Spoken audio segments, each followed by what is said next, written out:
New edition of Celtics Beat, and you know what? Because it's our first opportunity, I'm not going to waste it. Happy New Year. I don't care that we're nearly a week into January in 2023. I'm just going to say it. Happy New Year to all of you. Happy New Year to the Boston Celtics, even though they're playing like the bad parts of 2022. At least they were going into this latest game, a thumping of the Mavericks in Dallas. We will get there. And a Happy New Year to Evan Valenti and, of course, our special guest today, Chris Forsberg. I am Adam Kaufman. Guys, how are you? Going on. You can't worry about saying Happy New Year when Evan's still got the Christmas tree up in the background. Great point. I was gonna make that point. I was like, I really can't do anything. I got a Christmas tree behind me, so we're good. But it's good. Like a thing. The ambiance, it's nice. It's very nice. Like I said, it spruces up the whole thing. For people watching online, it's nice. I'm mesmerized. That's a tree pun, by the way. That was very nice there, Chris.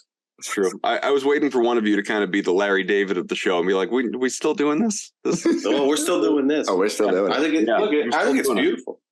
You know what it is? We're trying to hang on to late 2022 as long as possible, because those were the Celtics that were really fun to watch throughout this year, and not so much what started off 2023. But maybe because we were just talking about this off air, guys. If we were talking about a 3-game skid, and honestly, I was not convinced that the Celtics, even if they played better, that they were going to win in Dallas. Just the way they had been going, the fact that historically in Dallas it's tough. You got an MVP battle with Luka Doncic on the other side, and Tatum, wasn't playing at his best, and obviously things couldn't really have gone better for the C's in that particular leg of the trip. Tatum with a very rare, as you have noted, Chris, very rare triple-double, just the second of his career, despite Ime Udoka, the suspended head coach, saying at points last year he wanted Tatum to average a triple-double. He wanted more triple-doubles out of Jayson Tatum. He got number 2 with this game in Dallas, and Luka Doncic was woefully shut down. Only, 23, 24 points. He had averaged 45 over his handful of games going into this one. It was nationally televised. So everything that you want out of these still NBA leading Celtics may not have happened in Denver, certainly didn't happen in OKC, but things were better in Dallas. And I guess where I start, Chris, is this is what it can look like. Just a reminder of what it can look like when they play like they give a damn. Yeah, and I'm surprised to hear you say you didn't think it would be that way in Dallas. I understand all the pain points with how good Luka is and playing on the road and all that, and yet I sort of expected the Celtics best on this night. And part of it was, especially after the OKC disaster, you had to show yourself better and try to get rid of that bad taste in your mouth. But it was refreshing that a lot of what sort of accentuated 2022, the bench play, Tatum picking his spots, but being great overall, being able to weather Jaylen Brown in foul trouble and, shutting down Luka, even if he's coughing into his jersey and had some excuse about probably not feeling well. So, we definitely, we joked before we jumped on. I said, man, if we'd recorded this podcast on Wednesday, it would have been pretty depressing and State of the Union. Everyone wanted to fire Joe and everything that's going on there. And so, you feel a lot better today. And yet I almost wish we had Saturday to sort of figure out if this is going to be consistent and the team is actually going to play with a little bit more consistency than we've seen, or if they're just going to continue to keep getting up for the big games, which, again, like you can be bullish. They're now 14-7 against teams over 500. 3 of those losses are in overtime, and you feel pretty good about them getting up for big games, but would help if they got up for the tiny games too. So to your point, we don't know if this is a one-off, and obviously we're recording when we're recording, so we only have kind of the small sample sizes. But, I was tweeting out after that OKC game, like all the different reasons that it seemed like the common refrain, I don't know how much of this you guys did on television, but the common refrain on Twitter certainly was Celtics are broken. And I'm looking at all of these things popping up in my mentions, and I'm saying, look, they didn't play great in Denver, and you have every reason to be frustrated with what happened in OKC. Laid an egg. They were never in it. They didn't even look like they were trying out there. But it's a couple of games, and all of the response I'm getting is like, what have you been watching? They've been playing like crap for 2 weeks. Yeah, they've been getting some wins, but a month. Like they have not been doing what it is that they were doing early in the year, and what we need them to do to truly believe that they are what their record is, that they are a championship contender. Did you ever fall into the C's are broken, there's a real problem here, or is this just the ups and downs, the slumps of a long regular season, and you think at their core they are still what we have seen for most of the year? Somewhere in between. I think this was a month of sort of roller coaster ball where you played good in stretches, but not great in others. And, between the loss in Golden State, which, still really is the one that stings me because that was the one you wanted to see the progress and show off your bench. And from there, the bench has been in a terrible slump. But I walked away from OKC and my big feeling was, they let go of the rope, which they really never did last year. Now, I know teams do it, and Scal was trying to make the point last night that even great teams sometimes just get their doors blown off, and sometimes there's not an explanation that, whatever Joe wants to call it, confabulation. We can make up all sorts of excuses, but it's still really good teams go in on a mission and usually take care of business more than not. And for the Celtics to be 8-8 since December 2nd, I was worried. Not worried, but I'm to be a championship team, they weren't displaying the consistency and sort of mindset that champions have. One game isn't going to swing me back to the other side of the fence, but I think what it hammers home is when engaged, when playing to your potential, they've clearly shown they're among the elite. And so do it more often. You got some little stuff to figure out along the way. I'm sure we'll get into does Brad make a deal to bolster the bench? Are you comfortable with the bench moving forward? What do your rotations look like? There's little stuff. But for me, the biggest thing is what is the identity of this team? And I've said this a million times now over the past few days, but last year, 21-22, I could tell you the Boston Celtics were a defensive minded team that cranked up their offense in the second half of the season, but didn't always have it on that end and found a way to get to the NBA Finals because they could dig in and be the best defense in the league. This year, I don't know what the Celtics are. I know they're a historic offense that sputtered for a month and is probably closer to being really, really good offense, but who sometimes collides based on how their shot making is going. Do they want to get back to being a defensive-minded team that we saw last night where early on shots weren't falling and they just dug in and made Luka's life miserable and found a way to get that game? Or are they just going to be some mix of it? Are they going to be a really good offense who doesn't play defense to that same level? So I don't know the answer to that question yet. And that's the thing. I just don't know what the little inscription, what kind of team this is yet. I know they have all the potential in the world, but that's what's left to determine. Yeah, I agree with that in a way, but I also think that, given what we've seen, sample size so far, they have the capability of being both. Mm-hmm. They can be a really good offensive team and they can be a really good defensive team. I agree with Chris that they have to find some sort of the mixture of what identity, what they really need to be. But oftentimes the teams that go really far are probably good at both. Golden State, despite they have Steph Curry, and we could get into that a little bit, but Golden State also was a top 3, top 5 defense last year. Mm-hmm. I think by certain metrics, they were number 1, even better than Boston at certain points of the year. So it's not like they didn't have it going on both sides. It's just the consistency part, I think, is what's the most frustrating. And then when you see last night, Tatum didn't have his best from 3-point range shooting game. He wasn't tremendous, but yet still was found a way to impact the game. Jaylen has been tremendous, even through some of the Celtics slumps. He's been really one of the only bright spots offensively for them, trying to drag them through things. You saw him in Oklahoma City trying to rev the guys up and trying to get everybody going. So, it's good to see that there is some sort of urgency from certain guys, but as we looked at, if you take last night's game as just the microcosm of the whole season here, it really does come down to the bench. And if their bench players step up, if their bench can carry some water, you saw Malcolm Brogdon hit some shots last night. Grant Williams played well last night.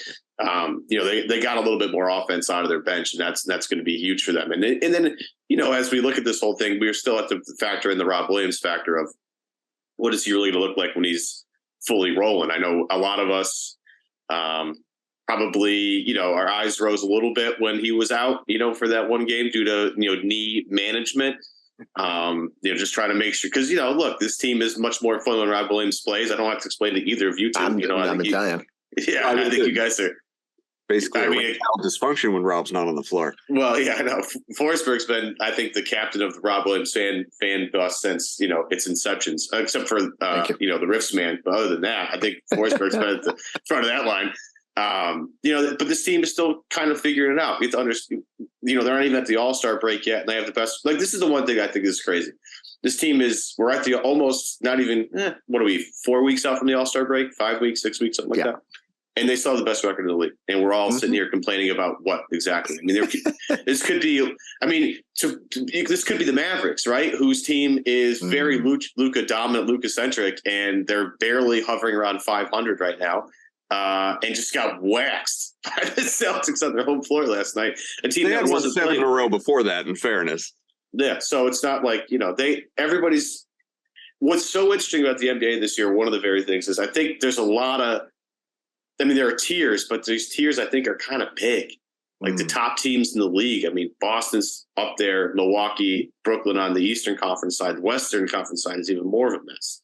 So it's just, you can feel good about last night because things happened. Tatum's second triple-double. But, I mean, at the end of the day, this team is still number 1 seed with a new head coach, new systems, and they're still getting used to each other a little bit. Again, I think that the one thing that does help out, though, is their continuity. You're not going anywhere in this business if you're just like level-headed and I know. like so. But I agree. Like it is a good reminder. I sometimes do forget to take the step back and be like, they were 18-21 at this point last year, 9th seed in the East, and we were all losing our minds. And yeah, it's a lot better when you're the best record in basketball and just got some little stuff to figure out.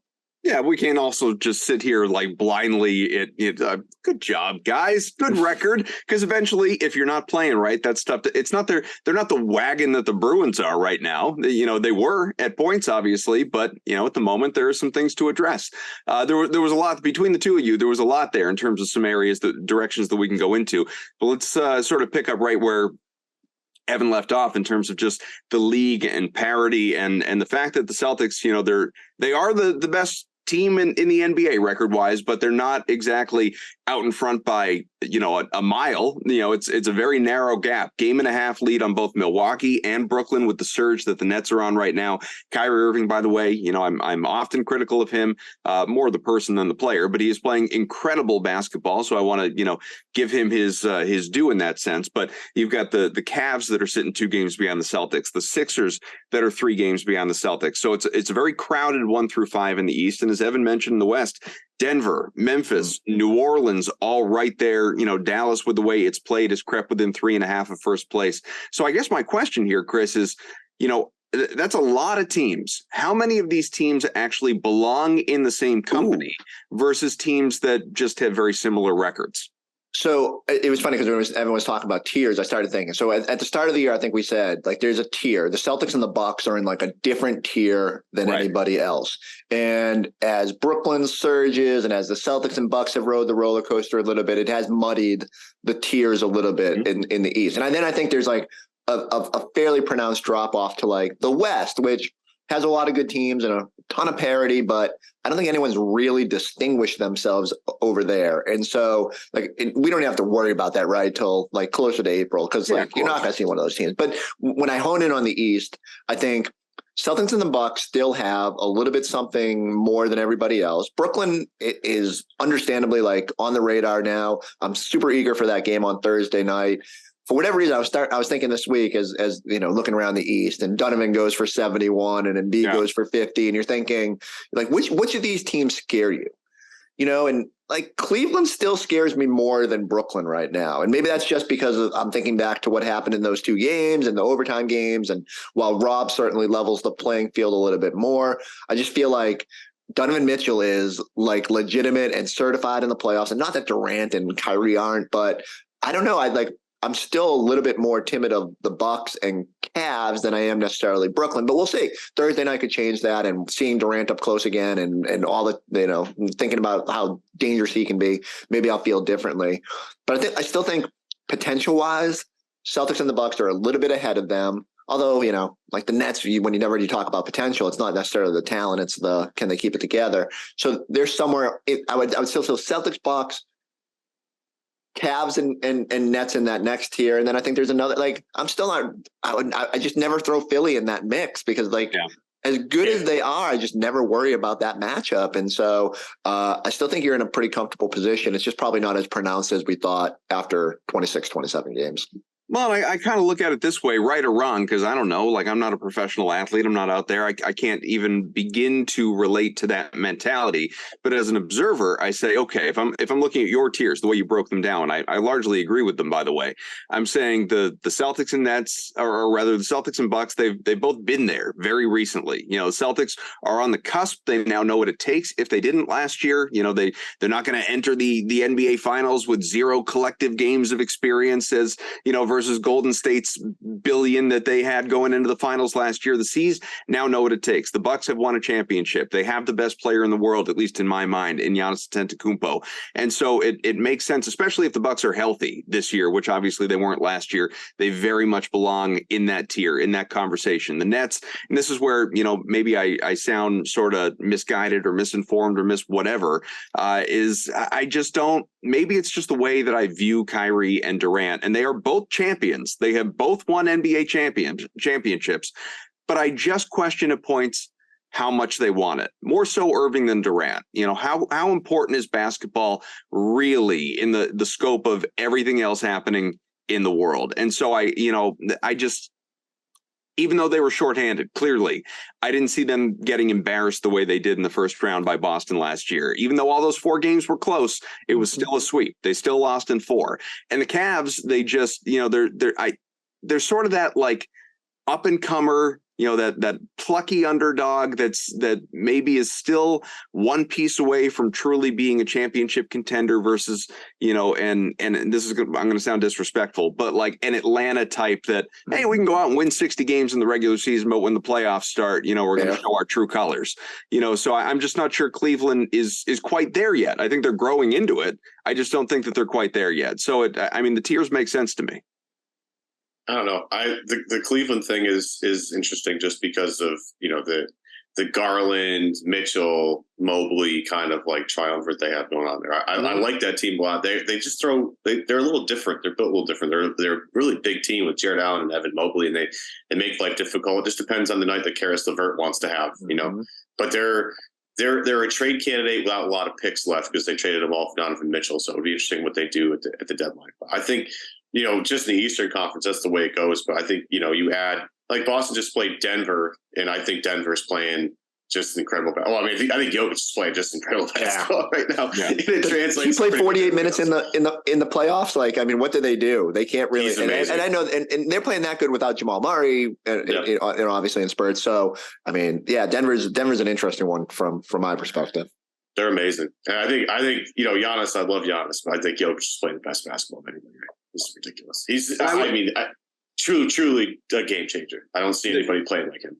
This is a weird statement to make, but just I would like to see Denver break out. Like Jokic couldn't. It's hard to imagine him possibly playing any better than not only he is, but has over the last couple of years. You know, right now, obviously, he's chasing a 3rd MVP, which we talked about this with Washburn last week. I don't think he's going to get it. Not because he's not even. I don't know about that. I just voter fatigue. It's not because he's not, you know, deserving. It's just voter fatigue is a real thing. And as you know, if for anyone who didn't listen to the show, we had a much longer conversation about this. So I encourage you, you know, it's not dated, go back, check it out. But Washburn was talking about how voters are still kind of, they're waiting for Denver to break out. Like it's, you know, and it matters when you have a really good team, not just a regular season team, but a playoff team. And this is where sort of voting politics comes into play. But yes, you vote at the end of the regular season, so you can't play out the playoffs and see if Denver wins a title or makes it to the finals or goes down in the first round. Like, you can't see any of that.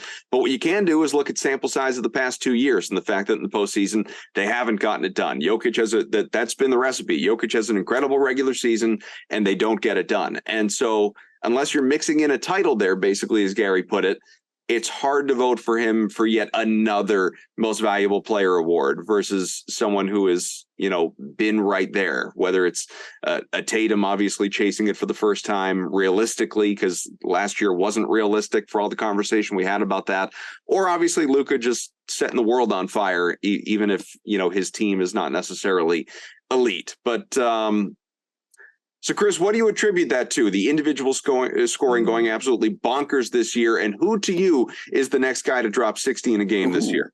So I've tried to reason it. Like some people want to say, like the lack of take fouls, and I do think that's driven up some output, but I just think the league is really talented right now. Like every year it feels like there's 2 new guys coming in or 2 guys ascending. And when you talk about Donovan Mitchell being, I don't know, 7th or 8th in the MVP conversation, despite how good Cleveland has been and 71 points and all that he's done this season, it's just remarkable. And it stresses how much individual talent there is in the NBA. As for like the next guy, like Tatum's got a 50 piece coming at some point, right? Like it feels like it was January 23rd, maybe last year against the Wizards, where that lit his second half fuse. But with how good Jaylen Brown's been, I don't necessarily know if Tatum needs to have that monster game. Like, you know, there's enough for everybody to go around. And there's a larger conversation there. I think, like, you know, when it comes down to it, what is Jayson Tatum's pathway to MVP? I don't know if he needs to have the big games. It just has to be like Celtics win, and that's way more important. But yeah, if I had to bet who the next guy is, I think it's funny that Curry's on that list, and because it's clearly, you know, he's got the potential for it. Will he be healthy enough to get out there and do it? But yeah, I'm trying to think who, if I had to legitimately put money on who I think the next big game would be, it'll be some like crazy, some like complete outlier. Like when who was it? Oh, Markkanen had a big game. I was just going to say it's going to be Lauri Markkanen. Yeah. Like, I mean, it just shows you like the league is loaded right now. And there are just nights where guys can go crazy. I mean, that's wild. Like Lauri Markkanen in that mix now. So, yeah, or maybe it'll just be Donovan Mitchell again. Maybe he'll just, you know, follow it up with a 60-piece dinner. I'm just not, and as Perk would say, I'm just not sure, and this is not a criticism, by the way. This is just sort of structure makeup of the team.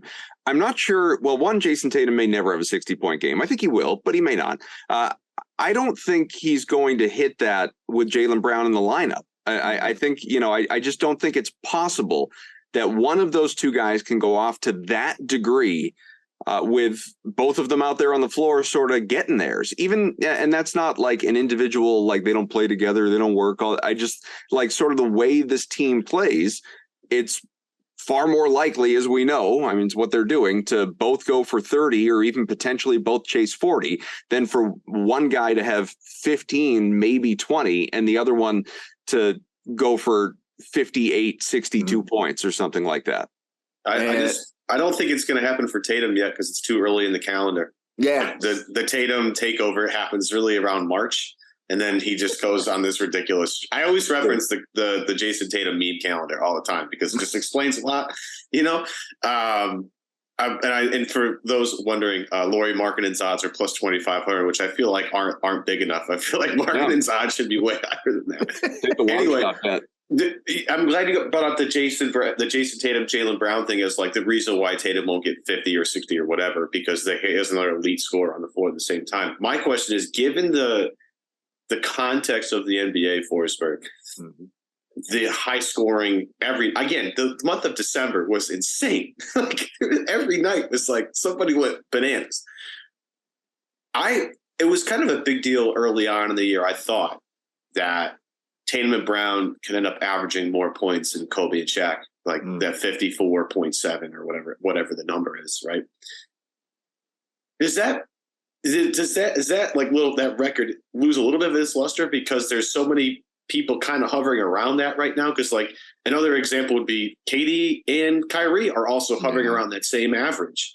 And I know there's other guys that are close to that. I think LeBron and AD are close to that too, because LeBron's been holy, putting up some numbers recently too. There's got to be a minimum games played on that stat or something, right? For Davis for sure, right? Yeah, there's got to be for Davis because he's been in. As someone who owns him in our fantasy league, he's been in and out. I can't even. Time too. I don't even know when Davis is going to play.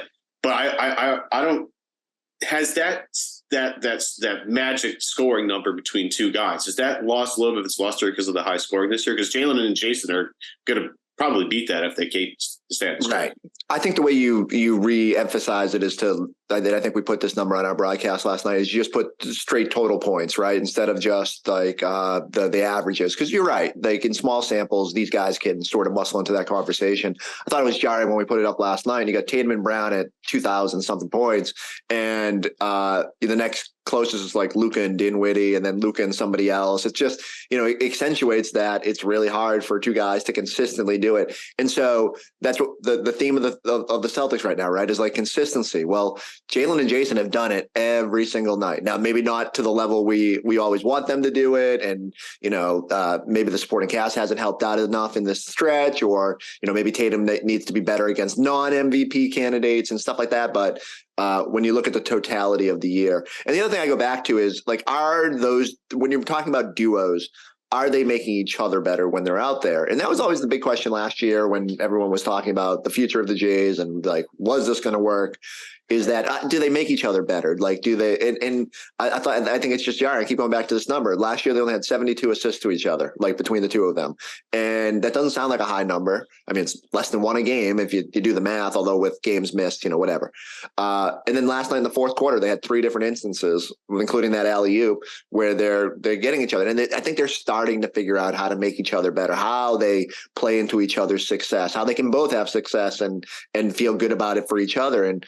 That's the part that sort of distinguishes it for me. Like they know how to work together. Whereas, like, I don't think Luke is out there like, oh, I'm making Spencer. Well, I mean, with his passing, so he gets assists for it. Like I'm making Dinwiddie better, but I don't think Dinwiddie's out there thinking like, oh, I'm making Luka better. Like, it's just it's one really good scorer, and someone else has to be on that list because Luka scores 1,000,000 points.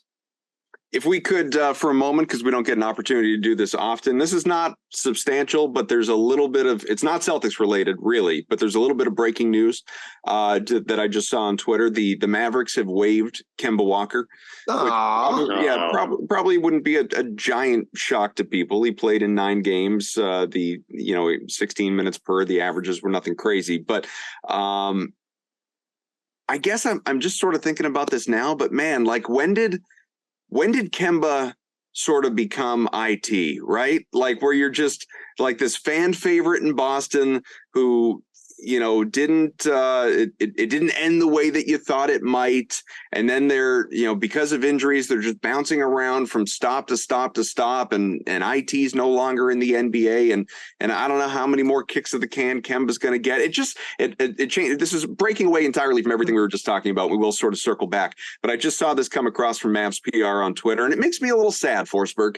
Yeah, so my dog's name is Kemba. So we got our dog during the pandemic. My kids wanted to name it a Celtics name. They defied my desire to have Marcus Smart and went with Kemba, which was fine, like cool little dog name. Although non-basketball people always look at us like, what the hell is that name? So I always have a soft spot for him because, especially coming out of the Kyrie era, like he was the perfect palate cleanser. I do not think you can. I don't think you can tell the story of the Jays and their development without factoring in Kemba and how much just him arriving here and talking them up and enabling them to be stars, even as he kind of came in as sort of the focal point of replacing Kyrie. Like I think that was so important for their confidence, and they would have got there eventually. But I just think having someone like Kemba sort of helped that along. And yeah, it's disappointing, but like. You bring up it's the same thing with IT. Like I have a huge affinity for Kemba and IT from like a professional standpoint. They were as nice of people and as like open of people with like how they would like let us into their world and how they would talk about their teammates and everything that went along with it. And yet that's life as a small guard in the NBA, is that once it starts to go, it's very hard to kind of catch it. And I was hopeful the Mavs would at least keep Kemba around as a good veteran presence. Like I think Luka probably could benefit from guys that have just been superstars and know what it's like going through it. And yet sometimes when you're just hell bent on being competitive, roster space and, paying money for that, you have to factor that in. So Kemba won't be the only one. This January 10th deadline, we're going to see some, non-guaranteed people over the weekend start to get cut free or traded, like in the Celtics instance with Vonleh. But yeah, it's a bummer. Like I don't know what's next for Kemba. I can't imagine there's too many contenders that, think he can help them. But I'll always root for those guys, like whether it's IT or Kemba or whatever, like, cause they have that perpetual chip on their shoulder that if they were to get an opportunity, and don't forget, like Kemba went up to Cleveland. There was a game there where he had like 25 shots. I think he had 29 points, something like that. Like, he can still get buckets if needed, but 32 points, 35 and 7 that game. And that was not even a month ago. And it was without Luka, and they needed him to be crazy. And talking to Tim McMahon the other day, he's like, they can't play him like that. It's still Kemba, and he still hasn't played in a while. And but yeah, it's long story short, I hope Kemba sticks around in some form or fashion, because he's a good dude, and I miss just having his locker room presence around this team. Well, you brought up Noah Vonleh. Let's go there, because I think it surprised a lot of people when the report from Shams came out. You were surprised, Evan?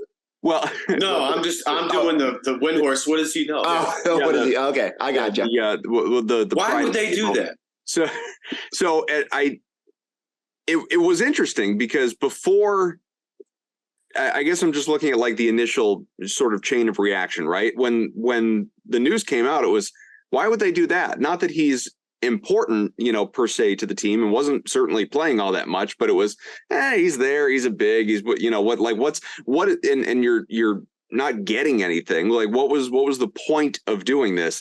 And then obviously you find out from Bobby Marks and others that, deadline, guaranteed contract, $7 million savings, tax line, all, it's like, now it makes perfect sense. Now, of course, we know why they traded away Noah Vonleh.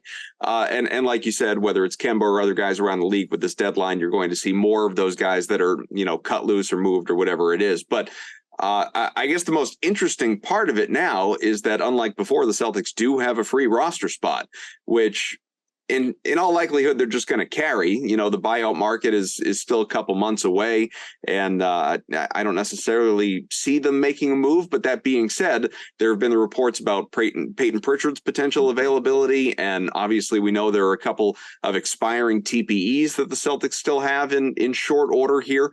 As you connect all of these dots, do you see a potential move coming for Boston where there's a guy coming in, not going out?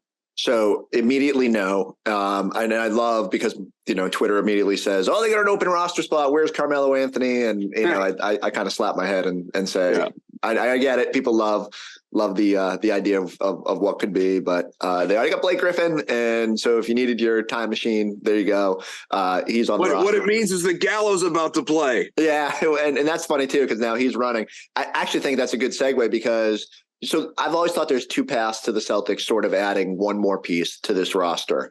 And either it's using that Gallo disabled player exception to add someone at above what others can bid on the buyout market. So you can, you got like $3 million to play with there, and you can sort of sprinkle a little bit more than other teams are going to be willing to offer or have the ability to offer at mostly a minimum deal, unless someone's got like a chunk of the mid-level left, which no contender probably does. So you can probably lure someone there, or the bigger, like if you want to make a bigger splash, the one path is trading Danilo Gallinari and his mid-level or mid-level money to go acquire something a little bit more sexy. And you could there's also like you could do it where you're trading out Gallo and bringing back like a lot of people obsess about these traded player exceptions. I just don't see them using them, in part because if you're trying to save $7 million by moving Noah Vonleh, you're probably not going to add another $6 million in salary without sending something out. And maybe Gallo's part of that or whatever. So it'll be very interesting to me what they do. The biggest thing is, like, last night the bench was really good against Dallas. Does that give you any more confidence that they don't need to make a move, or do you still need one more piece? And I don't know if I have a firm reaction to that yet. Like, I feel like when healthy, the Celtics, it would be very hard for someone to come in here and be kind of hammer out a role. And yet, if Hauser continues to struggle, if there's some blips on the radar with other bench pieces, it's something you have to consider. So it's good to have the roster flexibility now to potentially maneuver. And I don't think it was intentional. Like January 10th was looming, and we'll see if Justin Jackson survives it. If they feel like they need another open roster spot, which would probably be overkill, but they just from the money standpoint, if you could save $7 more million, like I don't know. So, but the bigger point here is Brad has some flexibility, and it's just a little reminder for all those bench guys, like, hey, nothing's set in stone here. They can potentially still explore what's out there. Yeah, the Hauser spot is the only spot that really you could possibly upgrade. They're not trading Pritchard till the offseason. They're going to have a problem with guards, I think, come the offseason between, Pritchard, J.D. Davison. They have Begaron, everybody's favorite international prospect right now. He's doing his thing. Yamadar at some point, maybe. They have. I forgot about Yam. Love it. Yamadar's out there. He's out there. So there's Pritchard's not going anywhere because between Malcolm and Smart, I'm not trying to say Smart's injury prone, but Smart does throw his body around a lot, and it just you never know. And Pritchard's a valuable guy. He knows their system come in. He can run it. He's comfortable. Like that's very valuable to have. Boston has an insanely deep guard rotation, and Pritchard's going to be a part of that, I think, for the season. But it's really just about the Hauser minutes. And if Hauser starts shooting better again, then we don't have to talk about really anything, because that's great. I mean, you go back to the beginning of the season, the best lineups Boston had Hauser on the floor. So I know that's small sample size theater, but he can make a huge impact when he's shooting the ball well. He's just not shooting the ball well right now. And hopefully at some point he can get back into some good rhythm here. But that's the only spot you can really upgrade. Using Gallo's salary is very interesting. But from a human, and this is what I always want to ask people. Like, Evan, from a human perspective, you bring this guy in, like he's invested in Boston. He's been on like a bunch of road trips. Yeah, and like always looks good on the sideline too. Dresses up very well. The family grew up rooting for Larry Bird, for Christ's sake. Evan, has he been to your suit shop to get some of those fresh cuts? If I could dress Gallo, that'd be a real big thing for me. That'd be like an accomplishment. I would probably die. Plenty. Yeah, it'd be a real big accomplishment for me. But again, as the resident Italian on that team, I'm very attached to Gallo. I love it. So it's fascinating to me. And Coffin, you can chime in too, like as I take over your podcast. But I am worried. Like I do think Brad has maybe a little bit more, not sentimentality, but like has a little bit more human emotion than maybe most GMs do in that spot. So does he have to be sort of cutthroat and be like, we need one more piece? And Gallo's the only really tradable contract, and it doesn't disrupt the immediate chemistry. Do you pull the trigger on that deal if there's something that materializes, or do you look at this and say, we invested in this guy. He's out here Instagramming every friggin' run he does up and down the court, and like does that change the calculus at all? Because I think I probably lean more towards the former than the latter. I think like you just got to be, hey, goal here is to win a championship. If there's the right deal out there, you make the move. And I think Brad, understands that at the end of the day. But it's just a weird situation when you're somewhat invested in the guy. So I love that you brought this up, because as Evan knows, our text chain in and around the Celtics, our buddy Landman, who comes on from time to time, he's part of our fantasy league. He has been like, if he's out there listening to this show, and he's basically the Steve Carell office meme where he goes, thank you, because he has been talking for months about trading away Danilo Gallinari. You've got this salary, get rid of it. Not for the sake of doing it, but like this is a trade chip, as you're talking about. And, I will always respond with the human element. And, how does Brad feel about everything you just outlined? And, one thing we were kind of talking about just a couple days ago was, someone, I don't remember who it was, but somebody had suggested like it's, that whole conversation we had around when IT was traded with the knee and the supposed reaction of Anthony Davis's father when the C's wanted to, in theory, bring him in. Like, what is it? Does Boston turn into a place that players don't want to go because of a lack of human emotion? Guy hasn't played a game for you yet, tears his ACL in the offseason. All of a sudden you move him before he even wears the uniform. How does that make you look? And the way that I respond to that is, I don't think it makes a big difference, because if the Celtics the IT thing was way worse. I mean, that guy gave up everything for you, not intentionally, but he did. He gave up everything for you, and you survived that just fine in terms of still being, an attractive destination and landing spot. So Danilo Gallinari is not going to be a ripple on that river. So I don't worry about that type of thing at all. But in terms of like you're talking about Brad looking at it, just him personally and saying, man, like I'd really like to see this. Like he's and I am certainly a sucker for I know it may have sounded like a joke earlier, but I am definitely a sucker for the, man, he grew up rooting for Larry Bird and his dad's favorite team was the Celtics. And like, let's see him. I want to see him in the uniform.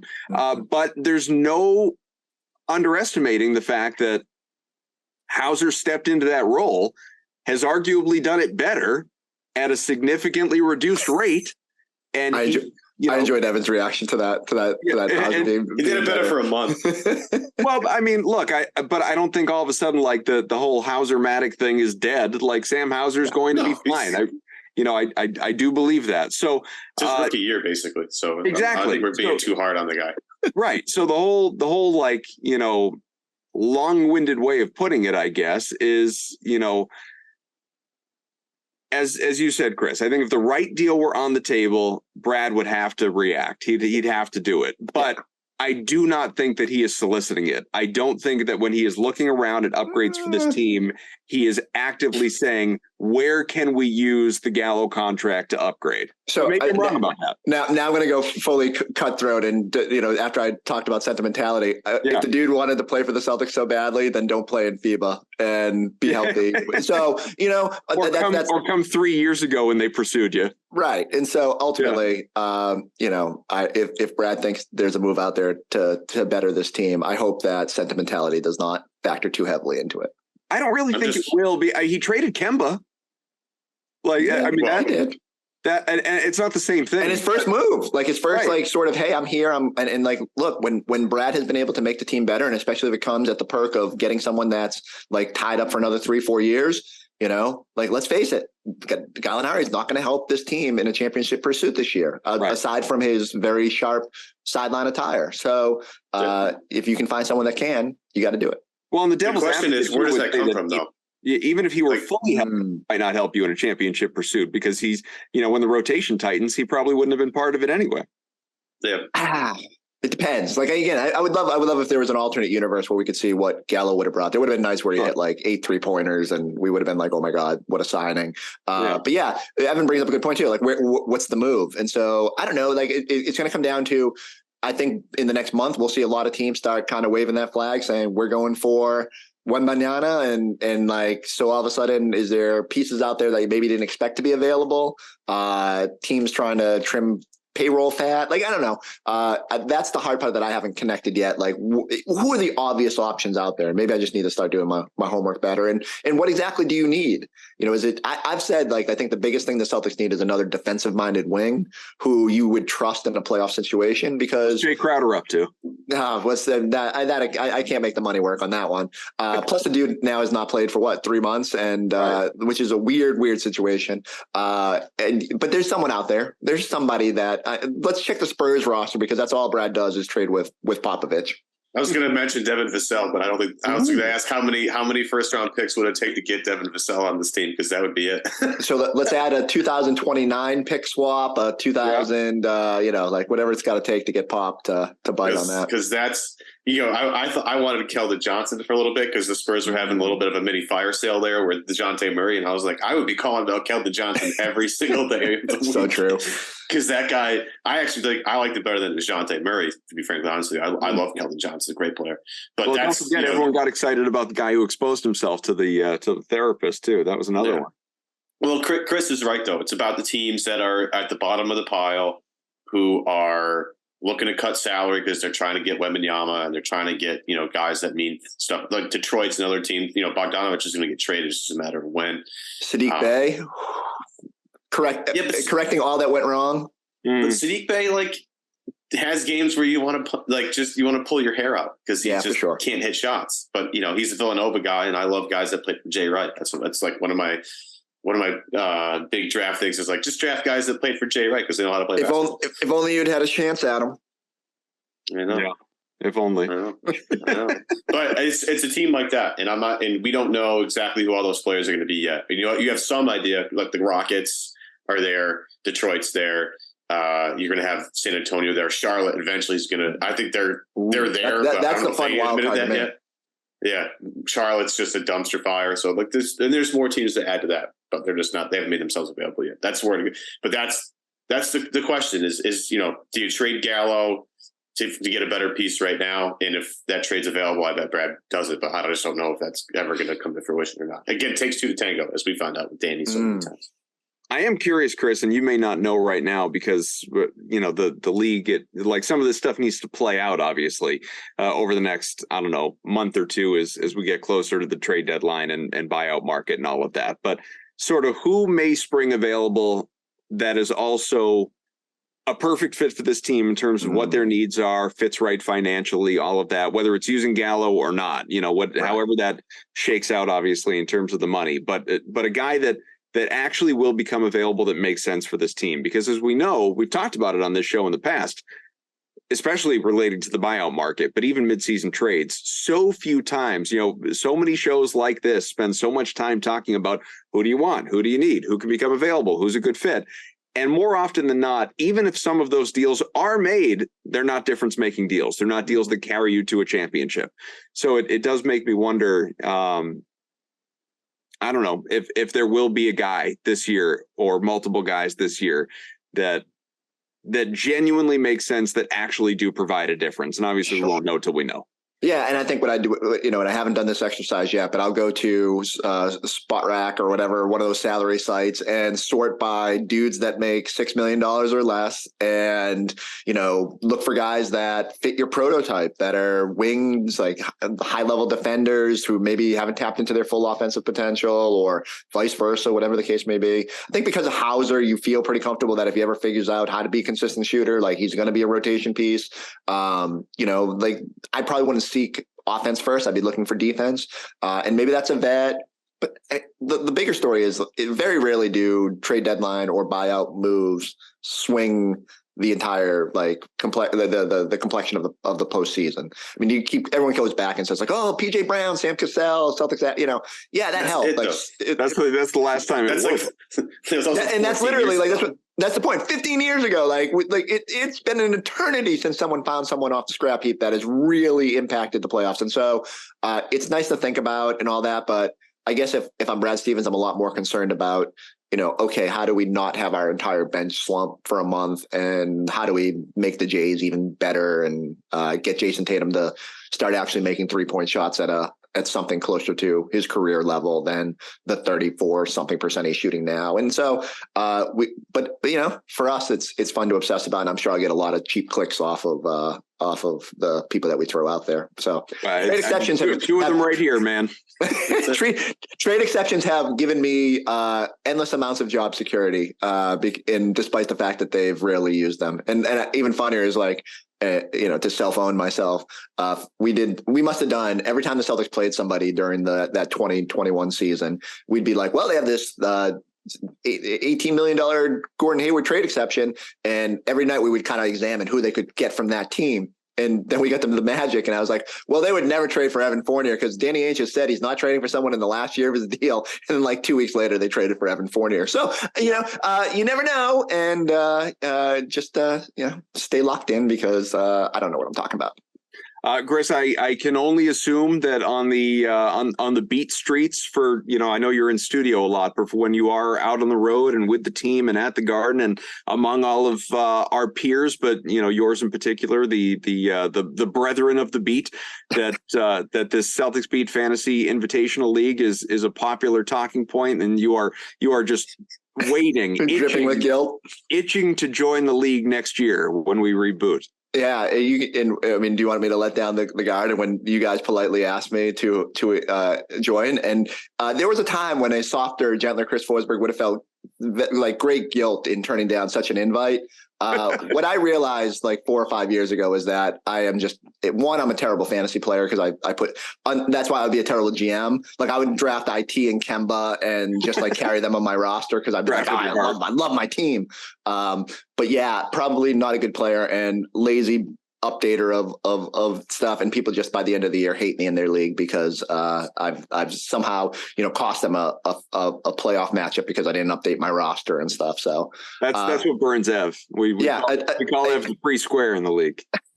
So consider it a bullet dodge. So my team is hurt constantly. I have Anthony Davis, Embiid, Cade Cunningham. It's gone.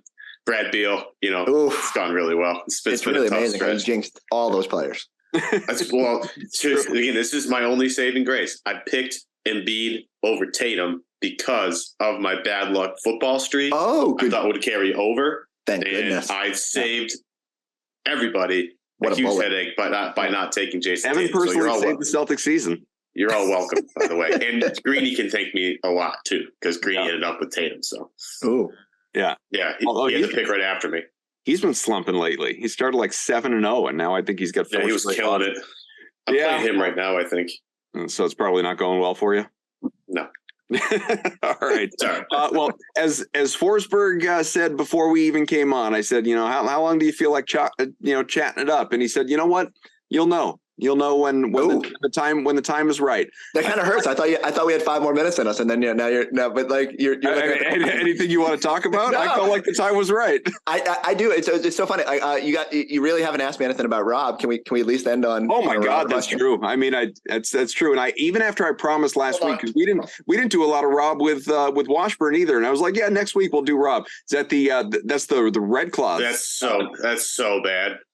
I don't know. It's not awful. I do wish I forgot he had to wear 43 up there, but but you did get the Williams. Did you have to go there to like see the team and get, or did they just love you enough and know your love of Rob? They put that right in the mail to you. This is actually a great story, and I'm glad you asked because I feel some degree of guilt over it.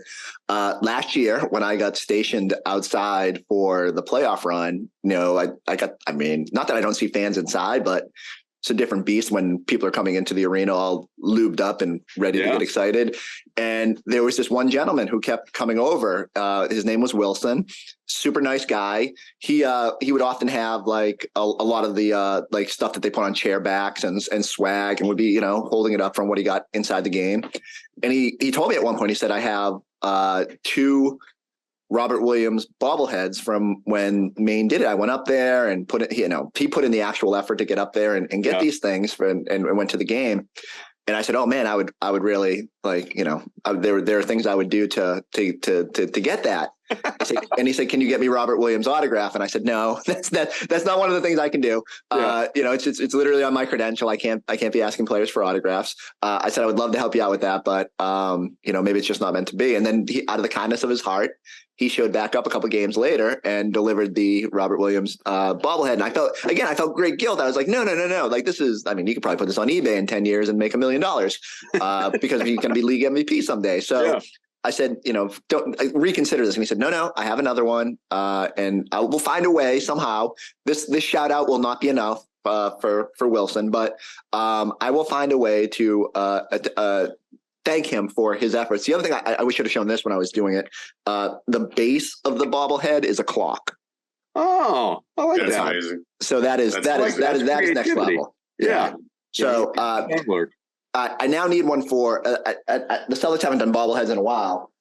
It's been a couple of years. It was pre-pandemic. Yeah, I don't think they ever did a Rob one, but whether it's Funko or whoever, if there's anybody out there that has Rob memorabilia that can fill up my wall, I'm happy to make a second shelf over here to house all my Time Lord gear. Yeah, you got to check out Foco. I don't know if they've made a Rob bobblehead yet, but entirely possible. Well, let's all right. So before we go, let's do a little bit on Rob, and I guess if I were to, I don't know, if I were to set an over under of games, what is an appropriate number for you before Rob is back in the starting lineup? Ooh, interesting. So first off, there's been a lot of people that have been out there saying fire Joe as they go through these, and we all know that's an overreaction. Yeah. One fireable offense though would be not putting Robert Williams back in the starting lineup at some point. So no, I think Joe. I understand what Joe's doing, and especially as Rob's on this little only Damon Stoudemire will mention it, but there's a minute restriction and how much you can use him, and obviously treading carefully with the game he missed. I don't know when the point will come. It probably when you can ramp him up a little bit more and you can stagger him and Al a little bit. You can explore some other ideas. I was talking to B-Rob today, and we were thinking, like, do you move Al Horford to the bench and limit the wear and tear on him? I don't know if I love that either. But maybe it's just a point where you're like, okay, this lineup literally kicked everyone's ass last year. We should probably get back to it. And again, it goes back to the whole thing I started with, like identity.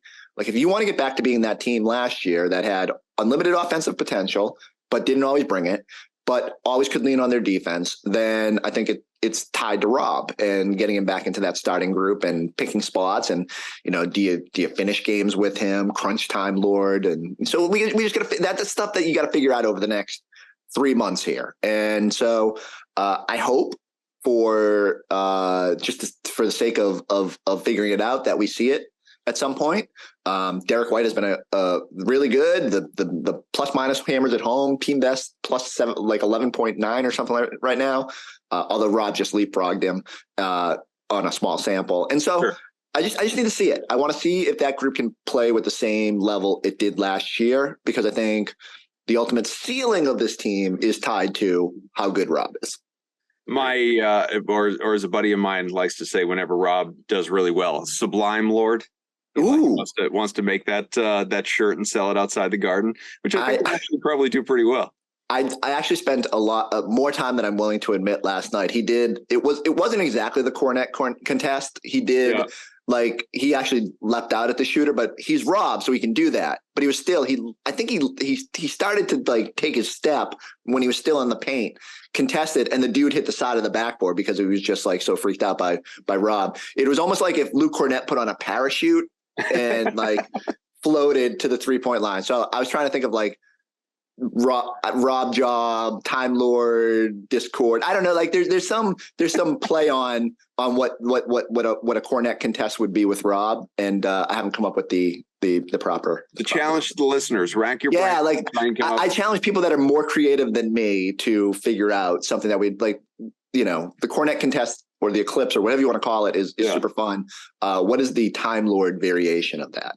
I like to let people behind the curtain too. You said you were talking to B-Rob earlier. Was that to record, your podcast or his podcast, or do two Celtics, beat guys just like to nerd out over text about changes that the team could make? It's not unusual for me and B-Rob, especially during games, to be texting about the minutia of games. And but yeah, we might have been recording a podcast as well. So you can probably check all these podcasts out on your CLNS network over the weekend. You will be inundated, as we always say, oversaturated with Forsberg, but you still need to come listen to Celtics talk at some point. Man, your whole morning is just talking C's.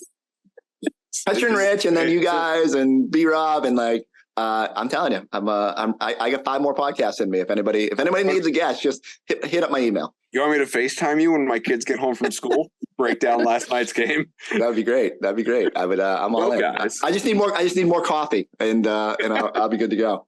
Is that a Captain Lawrence sweatshirt there, Evan? Is that what that is? CL? No, this is a Legends former sponsor of the show.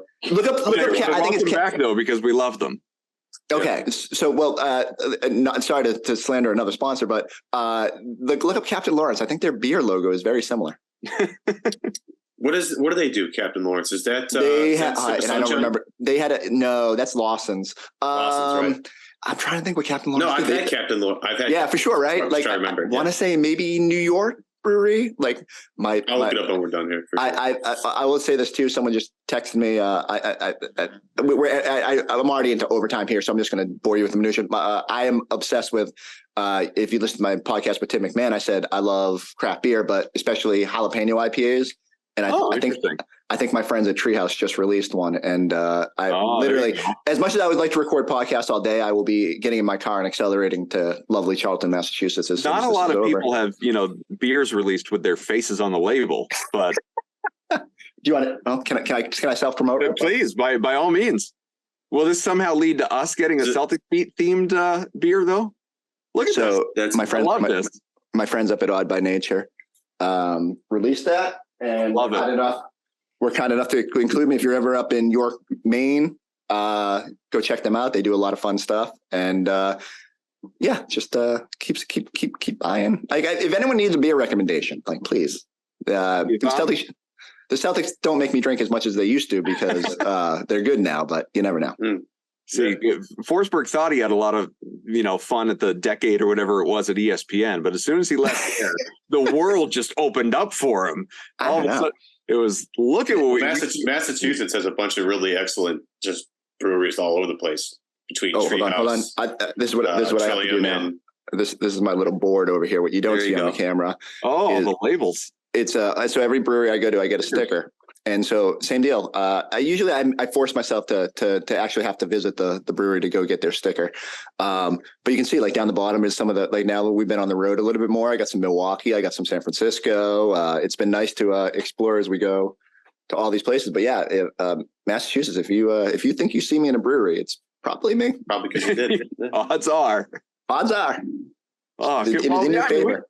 We could keep going and just chatting for a while, but I suppose as I often wonder with podcasts, no matter how good, how interesting, or how much you love the guest or show or whatever it is, when you reach a certain point, is anybody really still out there? So it's probably a good time. I need you to check the retain rate on this one and let me know if anyone made it to the end, and if people are just like, Jesus Christ, he's talking about beer again. We're out of here. We'll just if they didn't, we'll just start the next show with that segment. And then go into our regular programming next week. Just hold on. Before I was going to say the biggest trick in media industry: just make it 2 parts. Yeah, been there, my friend. When Wahlberg came on for like 2.5 hours, we 2-parted that show. Jeez, you got to do those things sometimes. Canned content, baby. It's the best. I'm telling you, I have some friends who are huge NKO TV fans, and they probably listen just to get that Donnie experience. Well, send them over to Celtics Beat. He was on recently. You can everybody can enjoy. All right. Thank you, everybody, for out there listening. Rate, review, subscribe, all that good stuff wherever you find your podcasts. Assuming I'm talking to anybody other than just Chris and Evan at this point. But for Evan Valenti, for Chris Forsberg, I am Adam Kaufman. Hopefully, when we next chat in about a week, maybe a little less, probably 3 games from now, the at San Antonio and then home games with Chicago and New Orleans probably wrap. Or maybe after the Brooklyn game, we'll see. That's on Thursday. So back to back right there. Hopefully we're talking about a 3-1 stretch, something uplifting for the Boston Celtics to, take us back here with and a 30-win team. We'll see. All right. Happy New Year, because I can't say enough. See you later.